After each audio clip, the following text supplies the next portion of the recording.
শিবপুর কেন্দ্রে প্রচারে রুদ্রনীল ঘোষ শঙ্কর মঠে পুজো দিয়ে তিনি প্রচার শুরু করেছেন। বিজেপির এই তারকা প্রার্থী শিবপুরে সেখানে পুজো দিয়ে প্রচার শুরু করে দিয়েছেন রুদ্রনীল ঘোষ। বিজেপি প্রার্থী রুদ্রনীল ঘোষ তিনি শঙ্কর মঠে পুজো দিয়ে প্রচার শুরু করেন।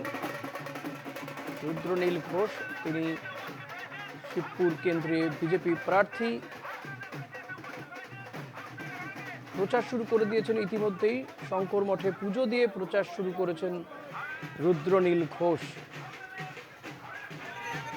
রঙিন প্রচার, রঙিন বেলুন তো দেখাই যাচ্ছে এবং বিজেপি কর্মী সমর্থকদের মধ্যে উৎসাহ দেখা যাচ্ছে। জগন্নাথ রয়েছেন আমার সঙ্গে। জগন্নাথ, রুদ্রনীল ঘোষের এই প্রচার কতটা আত্মবিশ্বাসী তিনি এবং এলাকার লোকজন মানুষজন তারা কিভাবে দেখছেন? আজ থেকেই শুরু করেছে কেন্দ্রে বিজেপি প্রার্থী অভিনেতা রুদ্রনীল ঘোষ।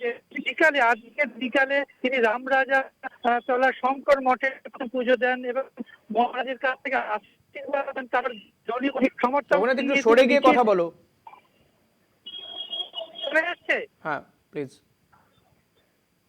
দলীয় কর্মী সমর্থকদের নিয়ে মিছিল করে এবং রাম মন্দিরে পৌঁছে গিয়ে রাম মন্দিরে পুজো দেন এবং বলে যে মহারাজ থেকে আশীর্বাদ পেয়েছেন এবং মানুষ অপশাসনকে মুক্তি চায়। তাই তিনি এই দাঁড়িয়েছে রামরাজাতলা এই ভূমিপুত্র তিনি দাবি তার নাম বলছেন বোবাই এবং তিনি জেতার পক্ষে অনেকটাই আশাবাদী এবং প্রথম বিজেপি কর্মী সমর্থকরা আজ রুদ্রনীল ছিল এবং কর্মী সমর্থকদের নিয়ে প্রচার সারলে রামরাজাতলা মন্দির শঙ্কর মঠে পুজো দিলেন এবং মহারাজের থেকে আশীর্বাদ নিয়ে প্রচার শুরু করে দিলেন শিবপুর কেন্দ্রে। তবে লড়াইটা অনেক কঠিন, যেন তৃণমূল কংগ্রেসেরও প্রার্থী বদল করা হয়েছে, ওখানে ডক্টর রানা চট্টোপাধ্যায়কে দেওয়া হয়েছে, কিন্তু এই লড়াইয়ের মধ্যেই প্রচার এবং দলীয় কর্মীদের নিয়ে একেবারে সংযোগ শুরু করে দিলেন অভিনেতা রুদ্রনীল ঘোষ।